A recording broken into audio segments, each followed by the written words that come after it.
Ruth Wilson, 1995, Surrey. Why did a schoolgirl take a taxi to Box Hill?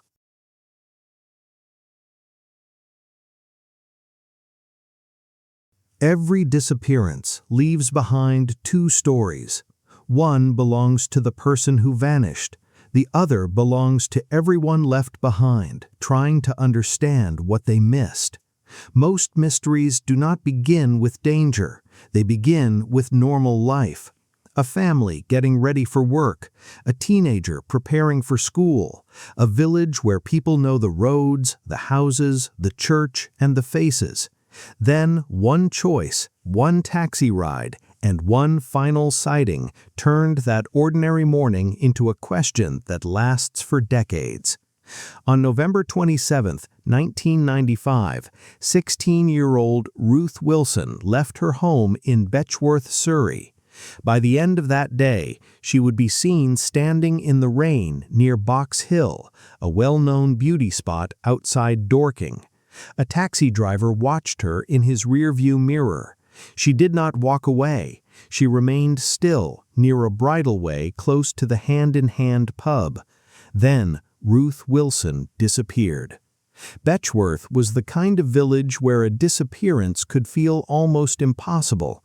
It sat near Dorking in the Surrey countryside, surrounded by old cottages, church bells, quiet roads, and the green slopes of the North Downs. Ruth lived there with her father Ian Wilson, her stepmother Karen, and her younger sister Jenny. The family home was a 17th-century cottage on Wanham Lane, a place that looked stable and traditional from the outside. Ian Wilson was a teacher and head of science at a secondary school.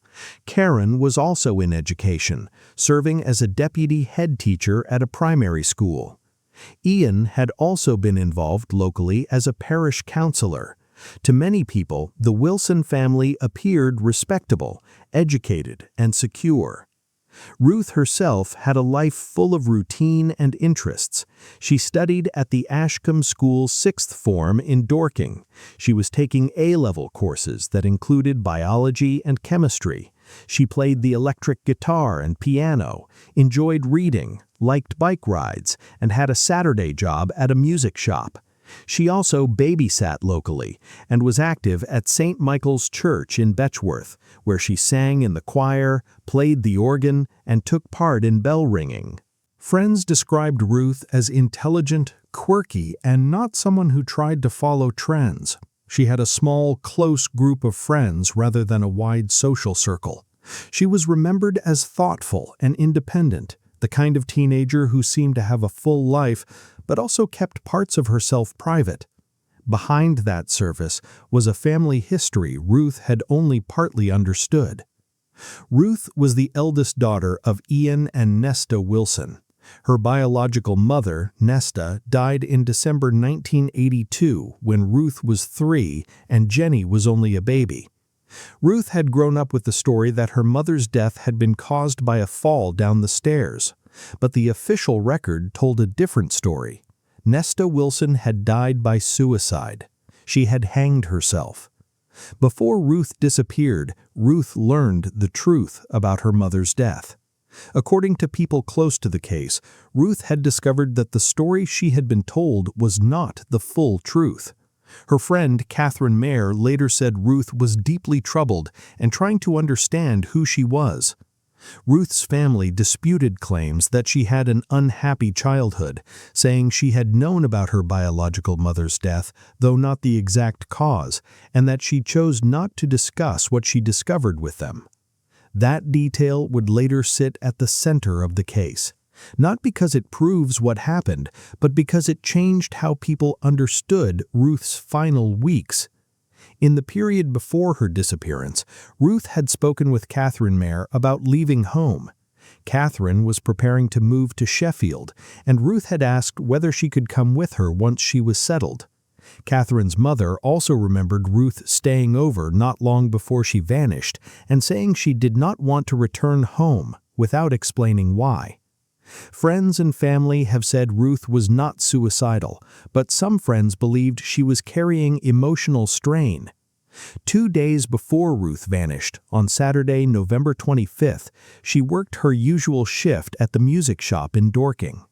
Afterward, she went out for a meal with her ex-boyfriend Will Kennedy and another friend, Neil Phillipson. Ruth and Will had separated, but they remained close. According to later accounts, Ruth paid for the meal. The following day, Sunday, Ruth attended handbell practice at church, then went to a youth group in Dorking. Later, she had supper at Will Kennedy's home. His mother gave her some old clothing, and when Ruth returned home, she and Jenny tried the clothes on and laughed. Her family remembered her being relaxed that evening. Nothing about that weekend made their family think they were watching the final hours before she vanished. Monday morning began under pressure, but not alarm. Ian and Karen left early for work. Ian was preparing for an Ofsted inspection at the school where he taught, and Karen also had work responsibilities. Ian later remembered being in a hurry. Ruth was listening to her Walkman, and as he pushed past her, he said something like, "Out of my way, I'm in a hurry." Those became the last words he knew he spoke to his daughter. Ruth and Jenny were expected to catch the school bus together. At the last moment, Ruth told Jenny she was not coming. Jenny did not panic. Ruth was in 6th form and did not always need to attend for the entire school day. Still, Jenny found the timing unusual because Ruth had waited until the bus was about to arrive. Shortly after Jenny left, Will Kennedy came by in his car and offered Ruth a lift. Ruth refused. She told him she would see him later. Will assumed she would arrive at school later that day. She never did. At around 11:30 that morning, Ruth took a taxi from Betchworth into Dorking. Around midday, she went to Thistle's Florists on Dorking High Street and ordered flowers for Karen, her stepmother. She asked for them to be delivered on Wednesday, 2 days later. There was no card attached. After that, Ruth spent several hours in Dorking Library. This part of the day matters because it suggests movement with purpose. She was not wandering aimlessly. She made specific stops, gave specific instructions, and waited until late afternoon before taking her next taxi. Around 4 o'clock, Ruth went to Dorking railway station and asked to be taken to Box Hill. The journey was short, but the destination was unusual for that time of year. Box Hill was beautiful, but in late November it could become isolated quickly. The weather was poor. The light was fading. Ruth was not dressed for a long hike or a night outdoors. She asked the taxi driver to drop her near a bridleway close to the Hand in Hand pub, now known as the Box Tree. The driver later described her behavior as unusual. After getting out, Ruth stood in the rain and did not walk away. Some reports say she appeared to be looking around, as if waiting for someone.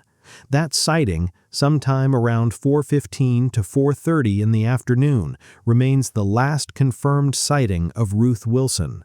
At the time, she was wearing a red knitted jumper, black velvet trousers, black pixie boots, and a small lady's watch on her left wrist. She carried a small blue duffel bag with a personal stereo and tapes. Then she vanished from the official record. That evening, when Ruth did not return home, her family became worried. They learned she had not attended school at all. Police were contacted, and because the taxi driver had given information about where he had dropped her, officers began searching the Box Hill area that night. Surrey police used a helicopter, police dogs, and heat-seeking equipment. They searched the area around Box Hill, but found no solid clue to Ruth's whereabouts. Later, investigators learned that Ruth had gone to Box Hill before, often after school. Whether she used it as a quiet place to think, a meeting point, or something else was never fully established. Then, on Wednesday, November 29th, the flowers Ruth had ordered were delivered to Karen Wilson. They were described in later reports as an expensive bouquet. There was no message with them. Without Ruth, the meaning was impossible to confirm. Was it a farewell, an apology, a gesture of affection, or something more pointed? 2 days later, on Friday, December 1st, Police found 3 notes hidden under a bush near the top edge of Betchworth Quarry on Box Hill. The notes were described as farewells to Ruth's father, stepmother, best friend, and a teenage boy she knew. Nearby were empty paracetamol packets and a half-empty bottle of Vermouth. That discovery pushed the investigation toward the possibility of suicide, but one fact kept the case open: Ruth's body was not found. On Saturday, December 2nd, a larger search was organized. Police and fire and rescue services were joined by around 60 volunteers, including local residents, school friends, colleagues, National Trust wardens, and people connected with the quarry. Search teams covered the Betchworth Quarry end of Box Hill using dogs, helicopter support, and thermal imaging. Still, there was nothing. Mark Williams Thomas, who served as family liaison officer in the case, later said extensive searches across Box Hill produced no evidence that Ruth had been killed or that she had taken her own life. He also said he did not believe she had been abducted by a stranger.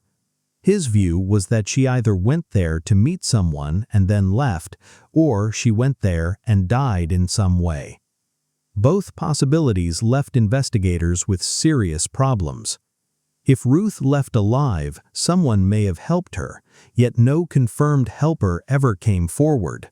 If she died on or near Box Hill, the searches failed to locate her remains. The investigation became known as Operation Scholar. Leads were followed, including possible sightings. 8 months after Ruth vanished, Catherine Mayer was visited at her new home in Sheffield by police, and officers looked in her wardrobe as though Ruth might have been hiding there. There were reported sightings in the Dorking area during the weeks after Ruth disappeared, some described by police as fairly reliable because they came from people who knew her. On the first anniversary of her disappearance, a young woman who resembled Ruth was captured on CCTV at a Dorking newsagent's shop. She appeared distressed and asked for local newspapers, becoming upset when one had sold out. Ruth's parents believed the young woman in the footage could have been their daughter. Other leads reached as far as Canada. None produced confirmation. Over time, the case settled into a set of possibilities, each one incomplete. Suicide remains a theory because of the notes, paracetamol, alcohol, and the emotional weight of Ruth learning the truth about her mother. But the failure to find her body after major searches complicates that explanation. Accidental death also remains possible. Box Hill and Betchworth Quarry contain difficult terrain, wooded areas, and places where a person could fall or become hidden. Yet search teams covered the area repeatedly. Foul play has never been ruled out by everyone who studied the case. Ruth went to an isolated place in bad weather near dusk, and the taxi driver thought she might have been waiting. But no confirmed suspect, crime scene, or evidence of stranger abduction has been made public. The possibility that Ruth deliberately disappeared has also remained. She had talked about leaving home. She had asked whether she could go with Catherine to Sheffield. Yet friends said she did not drive and did not have a passport, making a long-distance disappearance harder to sustain. Reports also suggest she did not leave a trail of bank activity. In 2018, Surrey Police Chief Superintendent John Savell summarized the major explanations as a tragic accident, abduction, suicide, murder, or Ruth absenting herself to start a new life. Years later, Surrey Police continued to describe the case as a missing person inquiry and said they remained open-minded, with no evidence supporting one single line of inquiry. That may be what makes Ruth Wilson's disappearance so haunting. The evidence points in several directions but settles in none. The flowers suggest planning. The notes suggest farewell. The taxi ride suggests intention.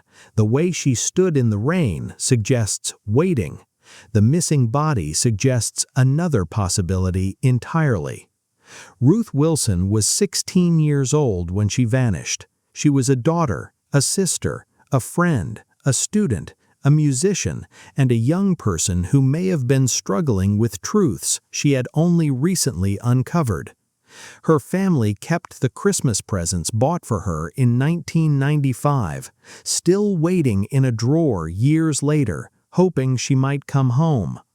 The final confirmed image remains painfully simple. A girl in a red jumper steps out of a taxi near Box Hill. The afternoon is wet and turning dark. The driver pulls away and sees her in the mirror, standing still. After that, the record goes silent, and somewhere between the flowers, the notes, the family secret, and the rain on Box Hill, the answer to Ruth Wilson's disappearance remains hidden.